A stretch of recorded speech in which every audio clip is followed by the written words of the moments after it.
오늘도 함께 예배하시는 우리 모든 성도님들에게 하나님의 크신 은혜가 충만하게 임하게 되시기를 주의 이름으로 축복합니다. 이사야 선지자가 활동하던 주전 8세기 이 후반은 북이스라엘이 이미 아수르 제국에 의해서 멸망을 당하고 남유다 역시 국가적 미래 상황이 밝지 않은 그런 어두운 그런 현실 속에 있었습니다. 그 남유다도 역시 주변의 강국이었던 그 애굽과 그 아수르 사이에 끼어서 하나님을 의지하기보다는 그 강국들의 눈치를 보기에 급급했고, 또 이러한 상황에서 정치 지도자들은 백성들을 올바로 이끌지 못하고 공의는 사라지고 또 사회 정의는 무너지고 사치와 탐욕으로 얼룩져 있고 과부와 고아와 같은 약자들의 그 아픔을 외면하는 그러한 모습이었습니다. 성전 제사와 절기를 지키면서도 동시에 바알과 그 아세라 이 우상을 섬기는 이 종교 혼합주의는 하나님과의 관계에서 그들의 신앙의 정체성을 참으로 흐리고 과연 우리가 누구를 의지해야 될지 모르는 그런 영적인 그런 혼란 가운데 있었습니다. 자, 이러한 상황을 이사야 선지자는 이사야 1장 5절에 이렇게 기록하고 있습니다. 온 머리는 병들었고 온 마음은 피곤하였으며 발바닥에서 머리까지 성한 곳이 없이 새로 맞은 상처뿐이다. 무력감과 패배감으로 깊은 절망 가운데 빠져있던 이스라엘의 모습을 보여주고 있습니다. 오늘 그 상황이 본문에서도 이어지고 있지요. 1절 광야와 메마른 땅. 여러분, 광야와 이 메마른 땅은 바로 황폐한 땅을 의미하고 있습니다. 이 광야와 메마른 이 사막은 인간적으로는 전혀 소망이 없는 상태입니다. 이 광야와 사막은 인간의 힘으로는 개선할 수 없는, 그 환경을 바꿀 수 없는 그러한 절망적인 땅입니다. 자, 그런데 이들에게 기쁨의 소식이 들려옵니다. 오늘 1절 이어서 광야와 메마른 땅이 기뻐하며 사막이 백합화와 같이 즐거워하며 무성하게 피어 기쁜 노래로 즐거워하며 레바논의 영광과 갈멜과 샤론의 아름다움을 얻을 것이라. 이 황무지와 사막 같은 곳에서 꽃이 피는 것은 인간적인 힘으로는 불가능한 것입니다. 그런데 놀라운 소식입니다. 사막에 이 백합화같이 꽃이, 사막의 백합화 꽃이 만발하게 된다는 소식입니다.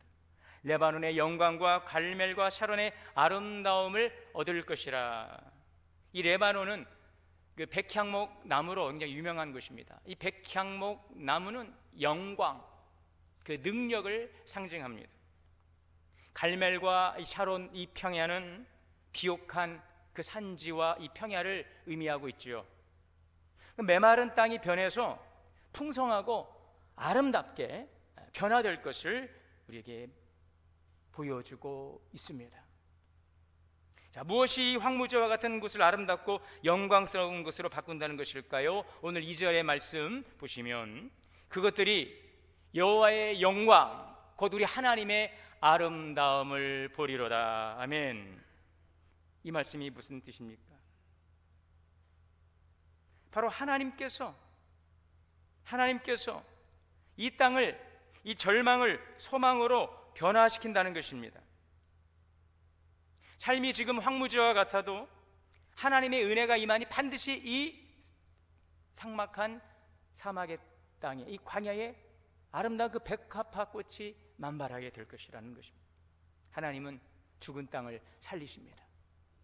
황폐화되고 메마른 곳을 풍성한 곳으로 바꾸시는 분이십니다. 광야에서도 꽃을 피우시는 주님이십니다. 그러므로 우리의 삶이 광야와 같다 할지라도 메마른 땅이라 할지라도 하나님의 은혜가 임하면 반드시 그 땅에 새로운 역사가 일어나게 될 줄 믿습니다. 아름다운 꽃이 만발하게 될 줄 믿습니다. 우리 인생에도 가정에도 교회에도 하나님은 다시 놀라운 생명의 역사를 이루실 줄 믿습니다. 고린도후서 1장 9절에 보면 바울은 이렇게 고백하지요. 우리는 우리 자신이 사형 선고를 받은 줄 알았으니, 바울은 마치 사형 선고를 받은 사형수와 같은 절망감을 경험했던 것을 고백하고 있습니다. 바울의 사역 가운데서 얼마나 그의 삶이 절망 가운데 있었는지, 마치 내가 사망 선고를 받은 것처럼 죽음을 앞두고 있는 사형수와 같은 그 절망이 바울에게 있었다는 것을 고백하고 있습니다. 그것이 무엇이었을까? 성경에는 그 내용이 기록되어 있지 않지만 바울의 사역을 우리가 보게 되면, 여러분, 바울이 복음을 전하면서 얼마나 많은 박해를 받았습니까? 얼마나 많은 죽음의 고비를 넘겼습니까? 여러 차례 돌에 맞아서 거의 죽게 되어서 성 밖으로 내던지기도 하고요, 또 감옥에 갇히기도 하고요, 배가 파선해서 거의 바다에 빠져 죽을 수 있는 그러한 어둠의 시간들이 있었습니다. 그 몸에서 떠나지 않는 그 육체의 질병으로 인해서 하나님께 이 질고를 이 고통을 좀 거두어 주시라고 간절히 기도했던 이런 바울의 그 고백들을 우리가 서신서에서 보면, 사도 바울이 얼마만큼 그가 정말 사형 선고를 받은 그 두려움과 절망과 고통이 엄습했는가 하는 것을 우리는 충분히 짐작해 볼 수가 있습니다. 그래서 바울은 이러한 고백은 인간적으로는 이미 죽음이 확정된 자처럼 내가 살았습니다, 이런 고백이지요. 인간의 눈으로 보면 이제 모든 것은 끝장입니다. 더 이상 소망이 없는 상황, 이것이 바로 사형 선고를 받은 줄 알았다라는 고백입니다.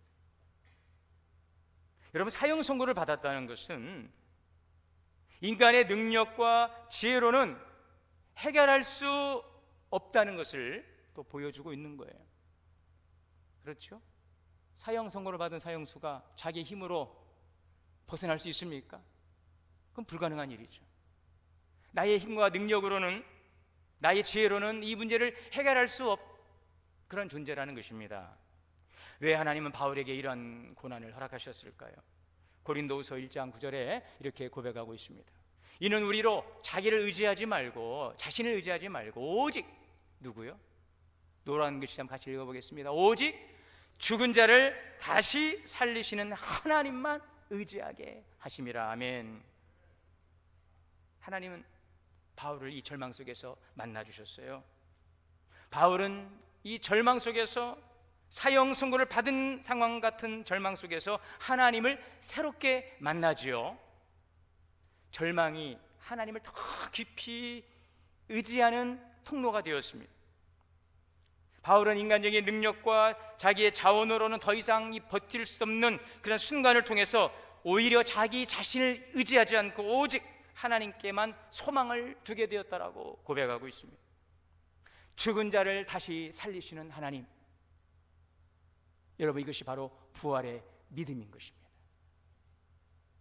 여러분에게 부활의 믿음이 있습니까? 부활의 소망이 있습니까? 한 번 더 커질 것 같은데, 부활의 믿음과 소망이 있습니까? 여러분, 오늘 우리에게는 그러한 소망과 믿음이 있어요. 그것은 바로 하나님은 죽은 자를 살리신다는 그 분명한 고백, 이것은 바로 우리 부활 신앙입니다. 죽은 자를 다시 살리시는 하나님, 그렇습니다. 절망은 우리를 무너뜨리는 것이 아니라 자기 의지에서 이제 하나님을 의지하는, 자기 의지에서 하나님의 의지로 우리를 옮기시는 하나님의 손길이 작동하는 시간이다. 할렐루야. 고린도후서 1장 10절에 그가 이같이 큰 사망에서 우리를 건지셨고 또 건지실 것이며 이후에도 건지시기를 그에게 바라노라. 여러분, 이 말씀이 무엇입니까? 이미 하나님은 우리를 죽음에서 건져주셨습니다. 지금도 우리를 건져주시고 계세요. 하나님의 구원의 역사는 이례적 사건이 아니라 오늘도 여전히 우리를 건져주시는 것입니다. 오늘도 하나님께서 여러분들을 건져주셨기 때문에, 인도해 주셨기 때문에, 구원하시고 그 구원의 손을 붙잡아 주시기 때문에 오늘 우리가 이곳에서 하나님을 예배할 수 있는 줄 믿습니다. 이미 우리를 죽음에서 건져주셨고 지금도 매 순간 매 삶에서 우리를 지금 하나님께서 임마누엘과 함께 하시고 보호하시고 이후에도 건지실 것입니다. 하나님의 구원은 한순간의 사건이 아니에요. 우리의 일생을 통해서 우리의 영혼을 관통하는 확실한 약속인 것입니다. 인간이 볼 때 가장 끝은, 이 절망의 끝은 죽음입니다. 그러나 하나님은 이 죽음도 생명으로 바꾸시는 소망의 주님이십니다. 여러분, 예수님의 십자가와 그 부활 사건이 바로 그것을 우리에게 증거해 주고 있습니다. 내 인생의 끝이 보이는 절망적인 상황에서도 하나님은 새로운 역사를 시작하신다는 것을 이 부활의 사건을 통해서 우리에게 이미 보여주셨어요. 그래서 성도는 통제할 수 없는 상황, 나의 힘과 나의 인간의 능력과 지혜로는 벗어날 수 없는 이 사망 선고를 받은 사형서 같은 이 상황 속에서도 우리는 왜 이런 일이 나에게? 라고 받아들이지 않고, 하나님께서 오직 하나님만을 의지하게 하려 하심이구나, 하나님만을 오직 의지하게 하려 하심이구나 라는 뜻으로 해석할 수 있어야 할 것입니다. 여러분, 어떤 상황에서도 기억하십시오. 하나님은 이미 나를 건져주셨습니다. 이미 영생을 주셨습니다. 그리고 영혼까지 인도하실 거예요. 그러기에 지금도 건지시고 앞으로도 건져주실 것이며, 일생을 통해서 우리의 영원한 시간까지 주님은 인도해 주실 것입니다. 하나님에 대한 의지와 소망으로 살아갈 수 있기를 주의 이름으로 축원합니다. 오늘 말씀을 보시면 하나님은 약한 자를 강하게 하신다라고 말씀하고 있죠. 너희는 약한 손을 강하게 하며 떨리는 무릎을 굳게 하라. 여러분, 손이 약해진다는 것은 손에서 힘이 빠진다는 것입니다. 일할 수 있는 힘이 빠져요. 힘을 잃어버렸어요. 이제 더 이상 붙잡을 수 있는 힘조차 없어졌어요. 무릎이 떨린다는 것은 걸어갈 용기와 담대함을 잃었다는 뜻입니다. 지난 주간 저는 여름 휴가를 다녀왔는데, 제가 강원도에 잠시 머물면서 산과 바다를 좀 많이 보고 왔습니다. 그런 말이 있더라고요. 가슴이 떨릴 때 떠나라. 무릎이 떨릴 때는 이미 늦으리. 제가 속초의 그 바다를 보면서 가슴이 떨리더라고요. 저는 느꼈어요. 아직 젊구나. 바다를 보면 떨 수 있는 분들은 젊으신 것입니다. 저 거기 가서 우리 예전 우리 문화교실 시니어반 정동진의 모터보트 탔던 분들 여러분 기억나십니까? 지금도 잘 뜨고 있더라고요. 저 보트에 몸을 싣고 우리 권사님들이 너무너무 좋아하셨는데, 그때 막 떨리는 가슴으로 기뻐했던 모습을 보면서 여러분들 여전히 젊습니다. 아멘을 안 하십니까? 가슴이 떨릴 때 떠나라. 무릎이 떨리면 늦으리. 그러면서도 저는 한편으로 무릎이 떨리는 경험도 했어요. 제가 휴가 때마다 제 휴가 루틴은 좀 험한 산을 1년에 한 번씩 올라가는 거죠. 그러면서 제 영적인 좀 각성도 하고, 내가 어느 정도 체력인가, 이번에도 아무런 준비도 없이 작년처럼 저 공룡 등산을 타려고 소공원에서 걸어서 비선대까지는 의기양양하게 다 가면서 갈림길로 딱 나가는 거죠. 이리 올라가면, 마등령으로 올라가면 이제 14시간을 걸어야 되고 중간에 내려올 수도 없는 곳이고, 왼쪽 길은 가다가 힘들면 돌아올 수 있는 길, 고민이 되었어요. 그런데 막 무릎이 떨리더라고요. 그래서 오늘은 아니다. 왼쪽 길을 택해서 천불동 계곡으로 저기 대청봉 쪽으로 갔다가 왔어요. 그것도 쉽지는 않습니다. 여러분들에게 무릎이 떨리는 경험이 있습니까? 주저앉을 것 같은 그런 털썩, 여러분, 손에 힘이 빠져서 더 이상 무언가를 붙들 수 있는 힘조차 잃어버린 그런 경험이 있습니까? 여러분, 언제 손이 힘이 약해지고 무릎이 떨립니까? 사람은 누구나 살아가면서 손에 힘이 빠집니다. 무릎이 떨릴 때가 옵니다. 고난이 길어지면 손에 붙들고 있는 힘이 다 빠져버리고 우리의 마음은 무너지고 우리의 앞은 캄캄해지고 무릎이 떨립니다. 현실 앞에서 믿음이 약해져 손을 이제 내려놓고 무릎이 꺾이는 순간을 맞이할 때가 있죠. 건강의 문제가, 자녀의 문제가, 또 물질의 문제가, 우리 신앙의 문제가 우리 앞을 가로막습니다. 하나님은 말씀하십니다. 그런데 3절에 너희는 약한 손을 강하게 하며 떨리는 무릎을 굳게 하며 겁내는 자들에게 이르기를 굳세어라, 두려워하지 말라. 아멘. 여러분 어떻습니까?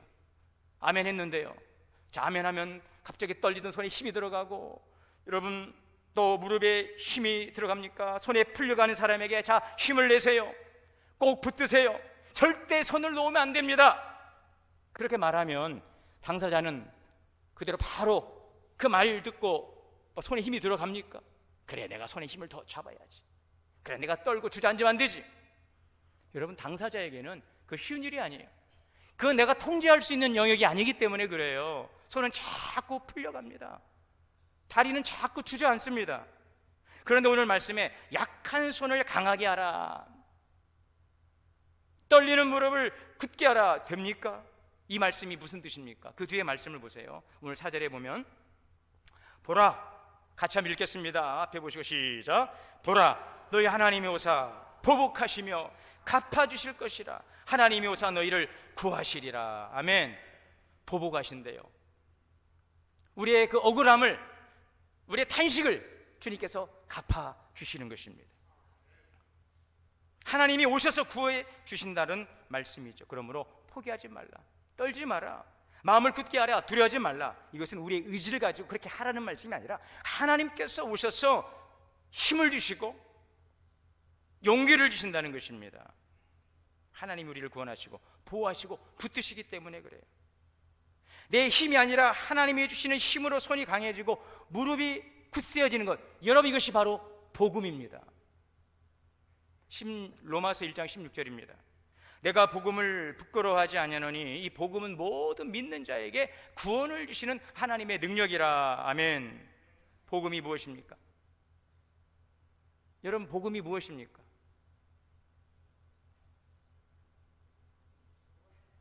복음이 무엇입니까?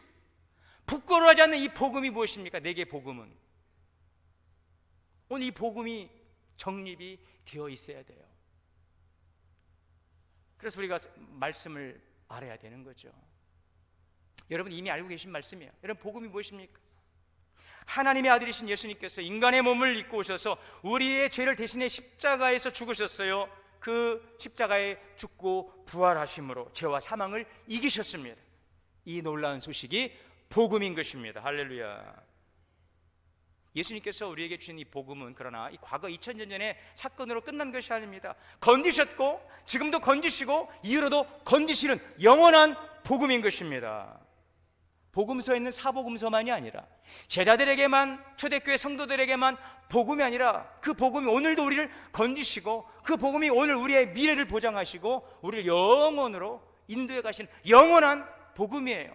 우리를 살리시는 부활의 복음인 것입니다. 복음이 우리의 힘을 줍니다. 떨리는 무릎에 힘을 주고 빠져가는 손에 힘을 주는 것입니다. 이것이 바로 복음의 능력이에요. 여러분, 복음은 절망에 빠진 자에게 다시 일어날 용기를 주는 것입니다. 마가복음 3장 1절에 보면 예수님께서 회당에 들어가셨을 때에 손 마른 사람이 거기 있었어요. 이 손이 마른 사람은 손이 오그라들어서 아무것도 할 수 없어요. 손이 말랐다는 것은 더 이상 붙잡을 힘도 없고 뭔가를 할 수 있는, 일할 능력이 없는 상태가 바로 손이 말라버린 상태입니다. 근데 예수님께서 그에게 말씀하십니다. 내 손을 내밀라. 그가 손을 내밀매 그 손이 회복되었더라. 할렐루야. 복음의 능력은 무력한 손에 다시 힘을 주어 새로운 삶을 살게 하십니다. 성전 미문에 앉아서 평생 구걸하며 살던 그 안진뱅이, 그는 일어설 수 있는 힘이 없어요. 무릎에 힘이 없어요. 남들에게 구걸해서 하루하루 살아가는 그 인생에 베드로와 요한이 성전에 들어가다 그를 보고 나를 주목하시오. 내가 금과 은은 없지만 내게 있는 것으로 당신에게 주노니 예수 그리스도의 이름으로 일어나 걸으시오. 어떻게 되었습니까? 베드로가 그렇게 선포하자 사도행전의 오른손을 잡아 일으키니 말과 발목이 힘을 얻고 뛰어서서 걸으며 그들과 함께 성전으로 들어가면서 걷기도 하고 뛰기도 하며 하나님을 찬송하니라. 할렐루야. 떨리는 무릎에 힘을 주는 것, 이것이 바로 복음입니다. 여러분, 우리의 능력으로 우리의 지혜로 할 수 있는 영역이 아니잖아요. 주님이 힘을 주셔야 되잖아요. 이게 바로 복음입니다. 복음. 내가 할 수 없는 일을 하나님이 하시는 능력, 이것이 바로 복음이에요. 그래서 우리에게는 여러분 절망이 없는 거죠. 죽음조차도 우리는 절망하지 않는 거예요. 복음은 죽은 자를 살리시는 하나님의 능력이기 때문에 믿으시기 바랍니다. 히브리서 12장 12절, 그러므로 피곤한 손과 연약한 무릎을 일으켜 세우고 너희 발을 위하여 곧은 길을 만들어 저는 다리로 하여금 어그러지지 않고 고침을 받게 하라. 하나님은 말씀하십니다. 손을 강하게 하라, 굳게 하라. 여러분 일어나시기 바랍니다. 주님의 말씀을 믿음으로 받아들이시고 새 힘을 얻을 수 있기를 주의 이름으로 축원합니다. 하나님은 반드시 회복의 길을 여십니다. 오늘 5절입니다. 그때에 맹인의 눈이 밝을 것이며 못 듣는 사람의 귀가 열릴 것이며 저는 자는 사슴같이 뛸 것이며 말 못하는 자의 혀는 노래하리라. 우리 성도의 삶은 세상의 눈으로만 보면 절망입니다. 그러나 믿음의 눈으로 보니 그 속에서도 하나님의 손길을 우리는 발견하게 되는 것입니다. 예수님께서 이 소경 바디메오의 눈을 열어주셨듯이 우리의 눈을 열어주시면 현실의 어려움 너머에 역사하시는 하나님의 손길을 발견할 수가 있는 것입니다. 오늘 우리에게 이러한 눈이 활짝 열려지는 은혜가 있기를 주님의 이름으로 축원합니다. 하나님은 오늘도 우리에게 오셔서 말씀하시는데 우리가 듣지 못하고 있는 거예요. 오늘도 끊임없이 말씀을 통해서 우리에게 계속해서 우리의 귀에 대고 주님은 속삭이시고 때로는 선포하시지만 우리의 귀가 닫혀 있기 때문에 지나가는 소리로 들리는 거죠. 나를 향한 복음, 나의 복음임에도 불구하고 그의 복음이 되고 하나님의 역사가 오늘 우리를 통한 역사임에도 불구하고 주님의 역사로 끝나버리는 것은 우리의 귀가 지금 닫혀 있어요. 여러분, 이 귀가 좀 활짝 열리는 역사 있기를 주 이름으로 축원합니다. 하나님의 말씀을 들음으로 내 영이 살아나는 세상 것들, 저도 이렇게 보고 여러분도 경험하시겠지만 세상 것들 다 들어보면 오래 못 갑니다. 질리게 되어 있어요. 아무리 좋은 여행도 다 거기까지입니다. 지나고 나면 피곤해지는 거예요. 이제 어디로 가고 싶어요? 집에 가는 거죠. 그리고 와서 하는 말이 뭐예요? 집이 천국입니다. 그리고 천국에만 계시는 분에게 하시는 말씀이 나가봐도 내 집처럼 좋은 곳이 없으니까 그냥 여기 가만히 있어. 그럴 때 그러죠. 본인은 다녀왔으니까 여기가 천국인 줄 알지. 그래도 여러분, 다녀오면 집이 천국인 것처럼 우리에게는 영적인 고향으로 돌아와야 참된 안식이 있습니다. 오늘 우리의 그 귀가 열릴 수 있기를 원합니다. 주님의 말씀을 듣고 우리의 영이 살아난 놀라운 회복의 역사를 경험할 수 있기를 주 이름으로 축원합니다. 들을 수 있고 말할 수 있고 닫힌 입술을 열어서 이제는 그 입을 통해서 주신 복된 입술로 누구를 하고 하지 않는 입술, 주님을 찬양하는 입술을 될 수 있기를 원합니다. 주님은 우리를 이 무기력함에서 이렇게 세우시지요. 주저하는 발걸음에 기쁨을 주시고 멈춘 인생을 뛰게 하시며 찬양하는 인생으로 변화시켜 주십니다. 이것이 우리의 미전입니다. 우리의 약속 있는 꿈이에요. 자, 이사야 35장 6절에 이는 광야에서 물이 솟겠고 사막에 시내가 흐를 것입니다. 그렇습니다. 여러분, 놀라운 회복의 근원은 바로 하나님의 임재와 성령의 역사입니다. 따라해 볼까요? 하나님의 임재와 성령의 역사입니다. 믿습니까? 오늘 우리가 회복될 수 있는 것은 그러면 하나님의 임재와 성령의 역사예요. 오늘 우리가 이 모든 일들을 가능하게 하시는 주님 앞으로 우리가 나아갈 수 있기를 원합니다. 주님의 임재하심과 성령의 역사하심을 우리가 갈망하며 거룩한 갈망으로 주님 앞에 나오고 하나님의 은혜를 사모할 수 있기를 바랍니다. 성령의 충만함을 사모하시기를 바랍니다. 하나님이 작정하신 은혜를 부어주실 때 우리가 할 일은 그러므로 이제 결론이에요. 그 은혜에 대한 사모함을 가지고 이제는 우리가 그 부활의 확실한 믿음을 가지고 소망을 가지고 우리의 손에 힘을 주시고 다리에 힘을 주신 하나님 앞에 갈급함을 가지고 나아가는 것입니다. 이제는 우리가 할 일이에요. 이제 가을을 맞이하면서 9월부터 제자훈련을 다시 시작했습니다. 우리 교회 중년반 3040 젊은 세대입니다. 여러분, 우리 다음 세대를 이야기하죠. 교회학교, 올해 그 교회학교가 수련을 잘했습니다. 여러분들 많은 관심과 협력을 통해서 또 우리 위원장님 말씀하신 목사님, 지금 교회학교 학생들이 지금 참 많이 모이고 정말 너무너무 좀 중요한 시기인데 정말 지금 정말 잘해야 될 것 같아요. 지금 이제 교육관이 있다 보니까 우리가 잘 이제 보이지 않지만 보이지 않게 아이들이 모이고 활동하고 이렇게 해 나가고 있고요. 여러분, 귀한 일을 우리가 기도해야 돼요. 그런데 이들이 잘 세워지려면 가정에서의 신앙교육이 중요합니다.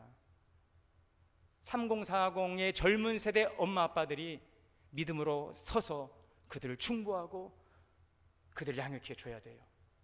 그래서 다음 세대의 이 교육과 젊은 세대의 신앙의 양육은 병행되어야 합니다. 이것이 정말 우리의 교회의 큰 과제이죠. 우리 지난 시간 우리 교회 역사를 돌아보면서 우리의 한 20년의 시간들을 돌아보고 오늘 우리에게 그런 풍성한 꼴을 먹으며 건강한 신앙의 토대에서 우리가 성장할 수 있었는지를 돌아보고 아쉬움도 많이 있을 것입니다.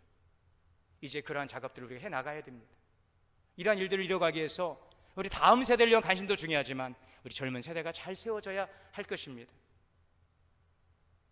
우리 교회는 새가족 등록 후에 양육과정과 또 기존 성도 양육과정을 잘 체계를 세워놨어요. 제가 5년 동안 계속 고민하고 이렇게도 저렇게도 고민하고 여러 가지 토양이 다르기 때문에 동일하게 적용할 수 없기 때문에 여러 시행착오를 통해서 이제 큰 양육과정의 틀을 세워놨고 그 내용들은 이미 제가 말씀 시간에도 말씀을 드렸고 또 우리 교회 홈페이지 새롭게 단장한 홈페이지 들어가면 우리 교회 양육까지 잘 되어 있어요. 그 큰 틀은 계속 진행할 것입니다.